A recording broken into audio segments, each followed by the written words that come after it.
We're still waiting for the Toronto Blue Jays to make a move, but some reports have come out that they're looking to shop Santiago Espinal. There's a bit of a logjam in the middle infield, and Espinal could be the odd man out. So we'll break that down on this episode of Jays Digest, as well as Bo Bichette.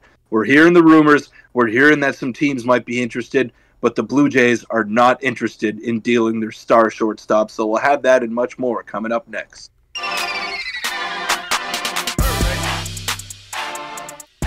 What's up, Jays fans? I'm your host, Peter Vryonis, alongside host Nick Gosse. Now, before we get into this, shout out to Nick for holding it down the past couple of days.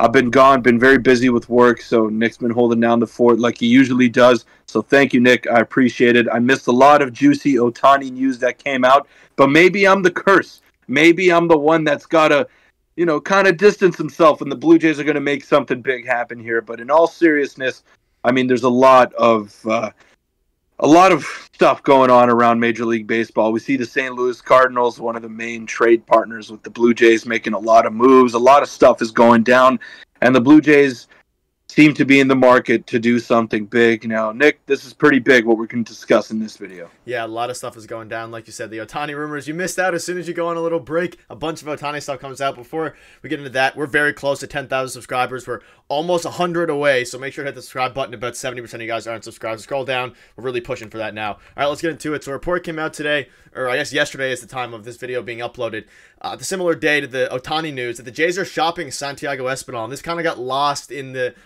shuffle of things because of how big that Jeff Passan report was of Santiago Espinal. But a report came out from notable reporter Mark Feinstein from an article saying one potential trade candidate from each MLB team, and I'll get into that in a second. But Thomas Hall, who's a Blue Jays writer, said Espinal was listed there, and that's a topic Toronto has already begun exploring per source. So we have a reporter saying that's the case. We have Feinstein in his article saying that one potential trade candidate from each team. Within the article, it basically just names Espinal for a reason. Peter, you said in the intro, there's a logjam. We have prospects ready to come up. We have Davis Schneider already on the on the cusp of being an everyday MLB player. Makes total sense. What are your thoughts on this? I mean, this is the first time a report has really came out, I guess, from Thomas Hall and Mark Feinstein to a degree, saying that Espinal is on the trading block, and I think it makes sense. I think it makes sense for both sides to move on from Espinal.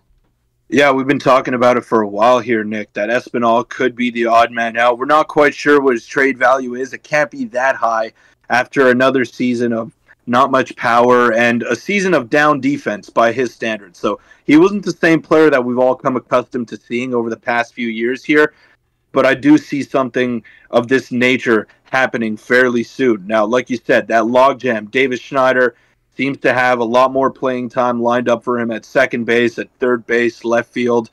Cavan Biggio kind of emerged last year as a guy who could be an everyday player for the Blue Jays. I wouldn't mind that, not at second base. So there's a lot of guys ahead of him in the pecking order and guys that should be ahead of him on the pecking order as well. So whatever the Blue Jays could get for him, whether it's a middling prospect, whether it's a guy who can help out the major league team in another capacity, like a relief pitcher or an outfielder per se, the Jays need to just get whatever they can for him at this point. I still think he's a good player. I think he's a major league caliber player, but he's not someone that you want in your lineup every day. So if the Blue Jays can improve another area of need and deal from a position of strength, which they've shown the willingness to do over the past couple of off seasons, I could definitely see this being a possibility, and I wouldn't mind him being shown the door. It's unfortunate because he had a couple of good years here, but just too many options at the position that he is fighting for, so I wouldn't be mad at it. Yeah, and looking at his stats here, obviously on the left you can see he had a pretty good, really good 2021 and has kind of fallen off since, and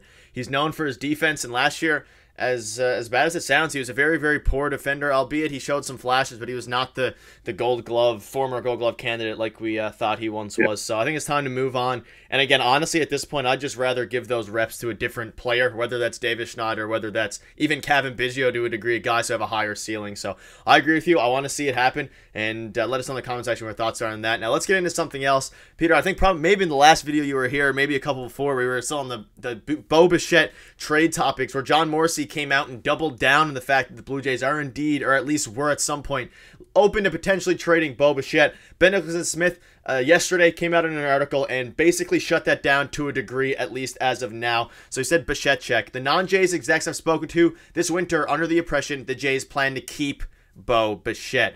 Now, that doesn't stop other teams from expressing interest, but remember, it takes two to make any deal happen, and Bichette is in his prime and locked up affordably, giving the Jays all kinds of reason to keep him and little urgency to move him. So, Peter, what I think happened, and we kind of mentioned this in our video, it seems like the Jays are going to keep Bo Bichette. Not really a major surprise, but my guess is the Chicago Cubs were using the Jays and just leaked that out there, maybe as leverage to try to get Shohei Ohtani towards their team, whatever reason it is. A different executive or other teams were leaking that information. We all knew the Jays weren't going to trade Bo Bichette. At least we were hoping they weren't going to trade Bo Bichette. And maybe the Cubs were a little bit desperate, whether it's for Ohtani or someone else. But it seems like they're going to keep Bo Bichette, which makes sense. I don't think you get any value back for him, at least equal to what he's worth. Yeah, definitely not major league ready value that would equal what he's worth. So it wouldn't make sense. And the Blue Jays, considering the direction that they need to go in this offseason, it wouldn't make sense for them to trade their best hitter. They would just be moving backwards. So like you said, you wouldn't get equal value for him in terms of major league ready talent. Total non-starter for me. And when it comes to Bo Bichette, yes, he's a part of the future of this team. He's only 25 years old. But you got to lock him up. If you're not going to trade him, you don't want to lose him for nothing if you're the Blue Jays. I think he's shown enough over the past couple of years. I think he's gotten better and better and better. And it's definitely someone that you want to have along for the long haul if you're the Blue Jays. So lock him up, sign him to a long-term contract, whether it's 8, 10, 12 years. He's going to be a good hitter for a very long time. So you don't want to lose that guy for nothing because that would be devastating. I mean, at that point, if you are going to lose him for nothing, I would be open to the idea of trading him and recouping some assets in that sense. But you're still trying to compete. You're still trying to win a World Series, and you don't do that by trading away your best hitter. You add pieces around him. You don't subtract from the big piece of the pie. It just wouldn't make sense. And obviously the Shohei Ohtani stuff, it's about as hot as it is right now, or hot as it has been all offseason for the Toronto Blue Jays, or since he's really came into the MLB. And it wouldn't make a whole lot of sense. This was back a few days ago about Bo Bichette to the Cubs. That was the initial report. But again, if you have an inkling of any chance of Shohei Ohtani, you would not even remotely consider trading Bo. And obviously players or people were saying that the Jays would consider trading him if they don't think they're going to extend him right now because that's the max value. But I think you just wait either way. You can still get some assets for him next trade deadline being in 2025 if you think he is going to leave. But I agree with you. I think they're going to extend him at some point. I don't know if it's this offseason. I think it all depends on... You got to do it. You got to do it sooner rather than later because he might price himself out of there. Yeah, and I also think that there's a much higher chance that they re-sign Bo Bichette than Vladimir Guerrero Jr. just because we know what Bo Bichette's going to give you. Even in his worst years, he's one of the best hitters in baseball, and he's only continued to develop. So, Peter, any final thoughts on this? These articles seem to have been what we thought, for the most part, nonsense. I do understand where they came from, but I don't know. It's a wild time right now, and if you're on Twitter and you're on Blue Jays Twitter, the Shohei Ohtani train is under full effect right now for the Toronto Blue Jays. It's another article keep dropping about the Blue Jays being potential favorites to land him. If you're looking at the betting odds, the Jays keep climbing, but that'll be for another video. Any quick thoughts on that? Just a quick opinion on that before we wrap up? Yeah, I definitely want to give my thoughts on that. I mean, it seems as real as ever right now. Shohei Ohtani a couple of weeks ago would have been a total dream. Non-starter, just not happening. But now more and more reports are coming out that the Blue Jays are front runners. They're not only pursuing him, they're chasing him. So those words are pretty good to hear if you're a Blue Jays fan. It would obviously be great to see Shohei Ohtani in a Jays uniform. I hope it happens. And if I have to distance myself from Jays Digest for another 4 days for that to happen, then sign me up. I'll be the sacrificial lamb. I'll be the one that gets him home and the one that sacrifices all of it just for you guys to enjoy Shohei in a Blue Jays uniform. But it's exciting. I hope they do something big this offseason because last year was a colossal disappointment. And we'd be pretty disappointed if we had to say the same things over and over again in next offseason.